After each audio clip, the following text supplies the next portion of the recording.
Bismillahirrahmanirrahim. Salam əziz izləyicilər, hər birinizi xoş gördük.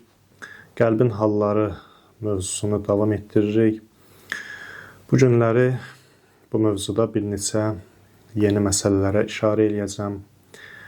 Keçən söhbətlərimizdə qeyd elədik ki, qəlbin halları mühüm məsələdir və insan öz qəlbinin halından müğayət olmalıdır. Qəlbimiz nə qədər müsbət halda olarsa, bizlər ibadətləri də keyfiyyətlə yerinə yetirmiş olarıq. İnsanın yaşayışı, insanın ibadətləri, Allahla olan münasibətləri, insanlarla olan münasibətləri qəlbinin halından asılıdır. Ona görə də insan çalışmalıdır, öz qəlbindən müğayət olsun. Hadisələr, işlər, hamısı əməllər insanın qəlbinə təsir göstərir. Ona görə də insan hətta danışığında diqqətli olmalıdır, kimə qulaq asdığına diqqət yetirməlidir, insanlarla olan münasibətlərinə diqqət yetirməlidir. İnsan çalışmalıdır hər xırda məsələ üçün öz halını pozmasın, dəyişməsin. Bütün bunlar hamısı özünə məxsus şəkildə insanın halında təsir göstərir və insan gün ərzində bu qarışıq halların əhatəsində olur, qarışıq hallarla yaşayır və belə olanda gəlib ibadət mehrabında dayananda da, namaz halında olanda da bu hal insanın namazına da təsir göstərir. Ona görə də insan namazı necə istəyirsə gözəl şəkildə qılsın, keyfiyyətlə qılsın, huzuru qəlblə qılsın, yəni ki, qəlbən namazda hazır olsun. Mümkündür insan namaz halında dayanır, amma qəlbi başqa işlərlə məşğuldur, fikri başqa yerlərdədir. Bu əksər insanların əsas problemidir. Cisim baxımından biz gəlmişik namaza dayanmışıq, üzü qiblə istiqamətində dayanmışıq, amma qəlbimiz başqa yerdədir. Düşüncəmiz, təfəkkürümüz, fikirlərimiz başqa yerlərdədir. Ona görə də insan həmin o fikirlərini bir araya yığmağa çalışmalıdır. Bunun da ən sadə yolu bundan ibarətdir ki, insan gün ərzində öz halına, əhvalına nəzarət eləsin. Namaz halında bizim fikrimiz hara gedirsə, demək bizim dünyamız oradadır, biz özümüz oradayıq. Bir alimin gözəl sözü var, insanın namaz halında fikri hardadırsa, fikri nə ilə məşğuldursa, hansı işlərlə məşğuldursa, demək, insanın ən çox əhəmiyyət verdiyi məsələ odur və insanın əslində yaşayışı dünyası oradır. Bir testdir, insan özün yoxlayır. Hansı ki, namaz halında hər kəs istəyir ki, huzur qəlblə namaza dayanaq, namazı o halda qılaq. Xuzu və xuşu deyərlər ki, insan namazda hər şeydən qopsun, hər şeydən ayrılsın, qəlbən namaz halında olsun. Təkcə cismi qibləyə dayanmasın, qəlbən insan qibləyə dayansın və Allahla rabitəyə girsin. Bunun üçün insan namazdan xaric, namazdan digər vaxtlarda, namaza qədər olan vaxtlarda öz halından müğayət olmağa çalışmalıdır. Qəlb məsələsi haqqında bugün bir neçə məsələyə işarə eləyəcəm. Quran-ı Kərimdə qəlblə bağlı bir neçə termin işlənib ki, bəzi tərcümələrdə onların hamısı qəlb kimi tərcümə olunur. Amma irfan ədəbiyyatında, xüsusən təsəvvüf və irfan sahəsində bunları ayırırlar və hər birinə xüsusi yer verirlər. Deyirlər ki, bunlar əslində qəlbin başqa bir mərhələləridir. Bunu əvvəlki söhbətlərdə qeyd eləmişik ki, qəlb deyəndə irfan və təsəvvüf ədəbiyyatında, ənənəsində insanın qəlbi deyəndə hər hansı bir fiziki, cismi bir orqan nəzərdə tutulmur. Məsələn, insanın ürəyi nəzərdə tutulmur. İnsanın qəlbi ilahi sirlərin təcəllə etdiyi çox laylı, çox qatlı bir məkandır insanın qəlbi. İnsanın qəlbin misal çəkəndə soğan qabığına bənzədirlər. Soğanın qabıqları necə soyuduqca qat-qat, digərinin altında növbəti bir qat, onun altında növbəti bir qat dərinə gedir və axırda o mərkəzi təbəqəyə çıxır. İnsanın qəlbini də buna bənzədirlər. İnsanın da qəlbi çox laylardan, çox qatılardan ibarətdir. Ona görə də Qurani-Kərimə baxanda görürük ki, məsələn, sədr ifadəsi işlənir. Məsələn, Zumər surəsinin 22-ci ayəsində Allah buyurur: Əfəmən şərəhəllahu sədrəhu lil-İslam. Allahın köksünü İslam üçün açdığı şəxs. Həmin o sədr kəlməsi, şərəhəllahu sədrəhu, onun köksünü, onun qəlbini İslam üçün açıb genişləndirdiyi şəxs. Həzrəti Musa əleyhissalam da dua eləyəndə Allaha buyurur: Rəbbi şrəhli sədri, ilahi sinəmi, köksümü genişlət. Köksümü genişlət. Həzrəti Musanın duasıdır. Və Allah da buyurur, Quranda buyurur: Əfəmən şərəhəllahu sədrəhu lil-İslam fəhuvə alə nurin min rəbbihi fəvəylul lil-qasiyyəti qulubuhum min zikrillah ulaikə fi dalalin mubin. Allahın köksünü İslam üçün açdığı və Rəbbinin nur miniyinin üzərinə qaldırdığı şəxs. Yəni, belə bir şəxs Allahın sinəsini, köksünü genişləndirdiyi, belə bir şəxslə qəlbi kör olan şəxs eyni ola bilərmi? Yəni, eyni olmaz. Qəlbi Allahın zikrinə qarşı sərt olanların vay halına. Fəvəylun lil-qasiyyəti qulubuhum min zikrillah. Qəlbi Allahın zikrinə qarşı sərt olanların vay halına. Ulaikə fi dalalin mubin. Onlar aşkar azğınlıq içindədirlər. Yəni, bəzən insan günahlar vasitəsilə qəlbini bir hala gətirir ki, Allahın zikrinə qarşı sərt olur. Allahı zikr eləmir heç. Allahın adını eşidəndə, onun zikrin eşidəndə belə narahat olur, qəzəblənir. Ona görə də görərsən, inanclı insanlara, dindar insanlara qarşı qəlbində qəribə bir kin var, nifrət var. Allaha nifrəti var bu insanın, dinə nifrəti var, dindar insanlara, inanclı insanlara nifrəti var. Çünki qəlbini bir hala gətirib ki, o qəlb sərtləşib, o qəlb daşlaşıb, artıq orada mərhəmət hissi yoxdur, orada mülayimlik yoxdur, həqiqətlərə, ilahi nura çıxış yoxdur. Qəlbi o qədər daşlaşıb, o qədər sərtləşib. Ona görə də bugün belə insanlar var, sosial şəbəkələrdə də bu günləri çoxdur belə insanlar ki, bütün günü dini təhqir eləyərlər, dindarları, inanclı insanları təhqir eləyərlər, qəribə bir nifrət, kin qusurlar inanclı insanlara qarşı. Çünki bunlar öz qəlblərin məhv eləyiblər, öz qəlblərini sərt eləyiblər Allahın zikrinə qarşı. Belə insanlar barəsində və ayəni keçən söhbətlərimizdə də demişik. Dedik ki, qəlb həm sağlam ola bilər, Quran belə təqdim eləyir bizə, həm də xəstə ola bilər. Bəzilər barəsində, belə insanlar barəsində ki, qəlbləri daşlaşıb, Quran buyurur, qısa olaraq onlar barəsində belə buyurur: Fi qulubihim məradun. Onların qəlblərində xəstəlik var, qəlbləri xəstədir. Amma bəzilər barəsində də buyurur ki, Yevmə la yənfəu məlun və la bənun illə mən ətəllah bi qəlbin səlim. Qiyamət günündə malın və övladların insana bir faydası olmaz. İlla mən ətəllah bi qəlbin səlim istisna qoyur. Bunlardan başqa ki, onlar sağlam qəlblə Allahın huzuruna gələcəklər.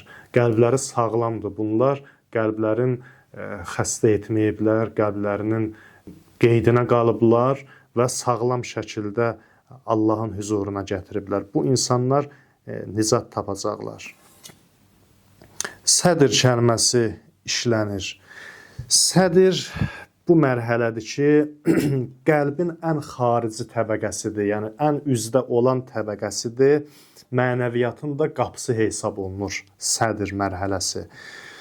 Xüsusiyyəti də bundan ibarətdir.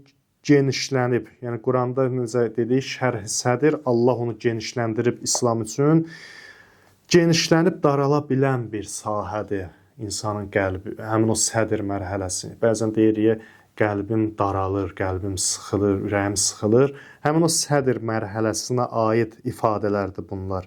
Elə bir mərhələdir ki, vəsvəsələr ora daxil olur. Amma həmçinin əksi də olur ki, İslam nurunun qəbul edildiyi ilk yerdir. İlk nur həmin o sədr mərhələsindən başlayır. İnsanın qəlbinin dərin qatlarına daxil olmağa başlayır. Bura təslimiyyət, irfani mənası da belədir. Təslimiyyət və əməl məqamıdır. İnsan eşidir, qəbul elədi, təslim oldu və əməl mərhələsinə keçir. Sədr mərhələsində ki, həqiqəti qəbul elədi, Allahı, ilahi əmrləri qəbul elədi və təslim oldu və əməl mərhələsinə keçdi. İkinci mərhələ qəlb mərhələsidir. Baxın, sədrdən sonra daxili mərhələlərin ikincisi qəlbdir. İmanın məkanıdır. Mənəviyyatın mərkəzi hesab olunan bir təbəqədir. Qəlb sözü də, bunu demişik, ərəbcə çevrilən, dəyişən mənasındadır. Yəni ki, insanın həmin o qəlbi tez dəyişəndir. Görərsən, insanın bir şeydən bir gün xoşu gəlir, sabah o şeydən xoşu gəlməz. Bir şəxsin məhəbbəti olar, sonra o məhəbbət aradan gedər, məsələn, yerini nifrət tutar. Yəni, qəlb dəyişən bir məkandır, bir mexanizmdir. İrfani mənası da budur ki, iman, məhəbbət və mərifətin yeridir.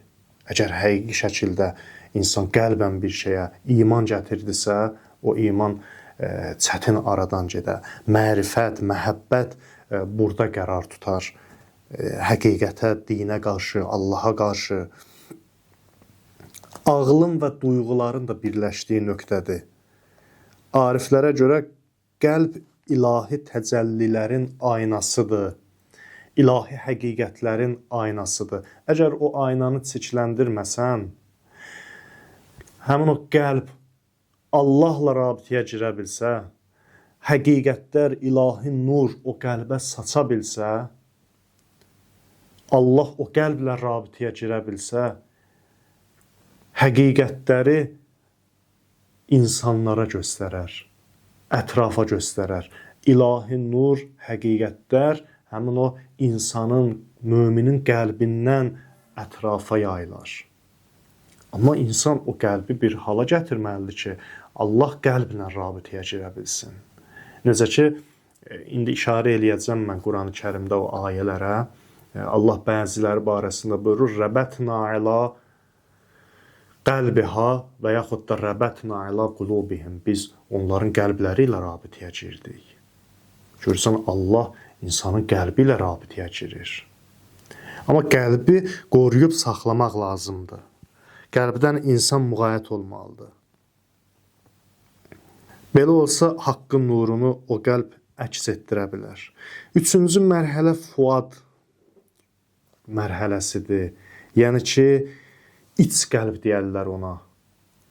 Qəlbin içi, şuhud məkanı deyərlər irfan ədəbiyyatında. Bu qəlbin daha dərin və sabit bir qatıdır.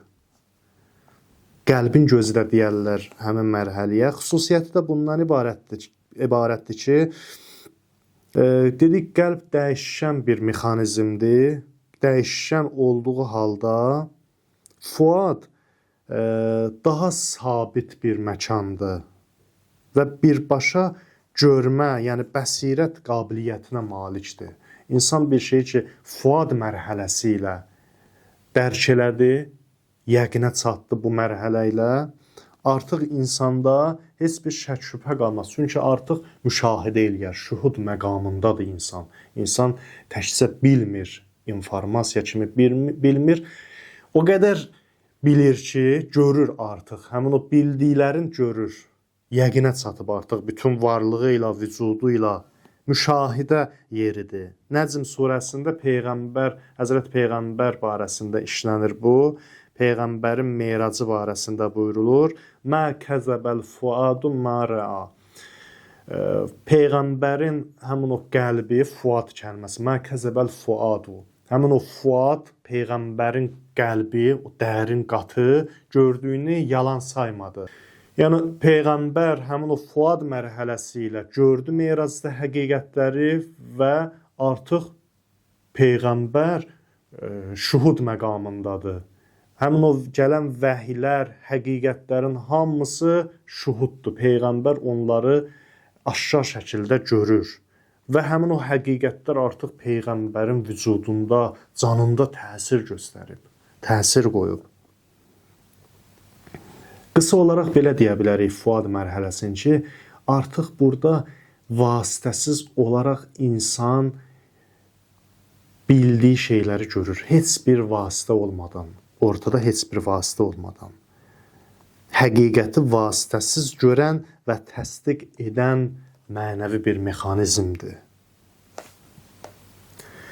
Dördüncü mərhələ lub ifadəsi gəlir. Bu tohidin məkanıdır. Bura tohid məkanı deyərlər. Bu qəlbin ən dərin və ən xalis nöqtəsidir. Quranda ki, ulul əlbab ifadəsi işlənir, yəni ağıl sahibləri, kamil insanlara işarətdə o. Xüsusiyyəti budur ki, lub bir meyvənin çəyirdəyinin içindəki ən dadlı və əsas hissəyə, məğzə deyilir. Yəni ki, bir meyvənin ki, əsası oradadır, ən dadlı yeri, ən şirin yeri, ən dərin qatı oradadır. Həmin o hissiyə deyilir. Lub da insanın qəlbinin elə bir mərhələsidir ki, artıq insanın qəlbinin ən dərin nöqtəsidir və ən əsas nöqtəsidir, tohidin məkanıdır. Tohid ki, ora düşdü vəssalam. İnsan tohid vadisinə artıq daxil oldu. İnsan artıq bildiklərin müşahidə eləyir bütün varlığı ilə və həmin o həqiqətlərin şirinliyini dadır. İrfanı mənası belədir ki, vəhdətin, tohidin məqamıdır. Bütün qabıqlardan, vasitələrdən və kəsrətdən, yəni çoxluqdan arınmış, yalnız Allahın nuru ilə dolmuş gizli xəzinədir. Bura çatan insan əşyanın həqiqətinə vaqif olur. Bütün varlığın həqiqətinə vaqif olur Allahın izni ilə. Bunlar hamısı seyri-suluk mərhələləridir. İnsan ki, Allaha doğru qədəm götürdü. Allaha doğru qədəm götürür və bütün bu mərhələləri keçir, axırda tohid vadisinə daxil olur və insanın qəlbinə od düşür. Baxın, ariflər belə olublar. Bəzi insanlar olublar ki, onlar irfanın əleyhinə olublar, amma sonradan həmin o Allah eşqi, o irfan odu, Allaha mərifət odu düşüb onların qəlbinə və qəlbləri od tutub yanıb, məcazi mənada. Onlar Allahın eşqində qərq olublar. Onlar Allahın məhəbbətində qərq olublar. Nəfsindən keçib Rəbbinə doğru etdiyi mənəvi səfərin dərəcələrini göstərir bu mərhələlər. Ona görə də insan bu mərhələlərlə tanış olsun və bu mərhələlərlə tanış olduqdan sonra bizlər özümüzə qiymət verə bilərik, öz qəlbimizə qiymət verə bilərik ki, bizim qəlbimizin halı nə vəziyyətdədir, necədir və biz hansı mərhələdəyik? Biz ümumiyyətlə hələ sədr mərhələsindən keçmişik, yoxsa yox? Biz hələ təslim olmuşuq, yoxsa yox? Biz əməl mərhələsinə, o qəbul etdiklərimizi əməl mərhələsinə keçirmişik, yoxsa yox? Bunlarla insan tanış olur. Əgər keçmişiksə, artıq biz qəlb mərhələsindəyik, məhəbbət, mərifət mərhələsindəyik, iman bizim qəlbimizdə artıq yer tutub və ondan sonra fuad mərhələsi gəlir ki, artıq o qəbul etdiyimiz həqiqətlər bizi rahat qoymur, bizim vücudumuzda təsir göstərir və artıq biz qəbul etdiklərimizdə heç bir şək şübhəyə yol vermirik. Artıq yəqin mərhələsindəyik, şuhud mərhələsindəyik, bildiklərimizi müşahidə eləyirik və ondan sonra da Tövhid vadisi, lub mərhələsi gəlir. Ondan sonra da artıq insan ilahi Tövhiddə qərq olub. Baxın, bunlar, bu mərhələlər hamısı bizim üçündür, insan üçün hesablanıb. Ona görə də qəlbin halları ilə, qəlbindən insanın müğayət olması ilə, qəlbini sağlam şəkildə saxlamaqla insan bu mərhələləri keçə bilər, bu mərhələlərə qət eləyə bilər və ilahi Tövhidə çata bilər. İlahi Tövhidə çatdıqdan sonra artıq insan ibadətlər, insanın ibadəti onun meyracına çevrilir. Necə ki, hədis buyurur, Əs-səlah meyracul mümin, namaz müminin meyracıdır. Həqiqətən də biz namaz halında meyraclı olarıq. Baxın, ariflərin halı belədir. Namaz bizim meyracımız olacaq. İbadət, ilahi zikr dilimizdən düşməyəcək, çünki onun şirinliyin dadırıq. Çünki onun odu düşüb bizim qəlbimizə və bütün bunların hamısını artıq məcbur şəkildə yox, qəlbən, sevərək, şirin şəkildə biz yerinə yetirə bilərik. Əgər bu qəlbin mərhələlərindən keçə biliriksə və o ilahi eşqi qəlbimizə doldura bilmişiksə. Ona görə də qəlbin halı mühüm məsələdir. Qəlbimizdən müğayət olmalıyıq, qəlbimizi sağlam şəkildə saxlamalıyıq. Bütün işlərdə, hadisələrdə diqqətli olaq ki, bu iş qəlbimdə təsir göstərəcək. Bu iş mənim halımı qarışdıracaq. Ona görə də mən əhəmiyyət vermirəm. Ona görə də mən o işə göz yumuram, keçirəm. Filan kəslə mübahisə eləmirəm. Bilirəm ki, halım qarışacaq. Qəlbim narahat olacaq. Qəlbimin halı, vəziyyəti dəyişəcək və mən ibadətlərimi keyfiyyətli şəkildə yerinə yetirə bilməyəcəm. Baxın, meyar bu olsun. Qəlbimizin halına uyğun münasibətləri hesablayaq. Nədən keçə bilirik, nəyə göz yuma biliriksə, keçək ki, qəlbimizin halı sağlam şəkildə qalsın. İnşallah bu söhbətlər Allah hər birimizin qəlbində təsirli eləsin və qəlbi sağlam olan bəndələrdən Allah bizləri qərar versin və sağlam qəlblə öz huzuruna qayıdan bəndələrdən olaq inşallah. Bugünkü söhbətimiz də bu qədər. Növbəti söhbətlərimizdə görüşənədək sağ olun, salamat qalın.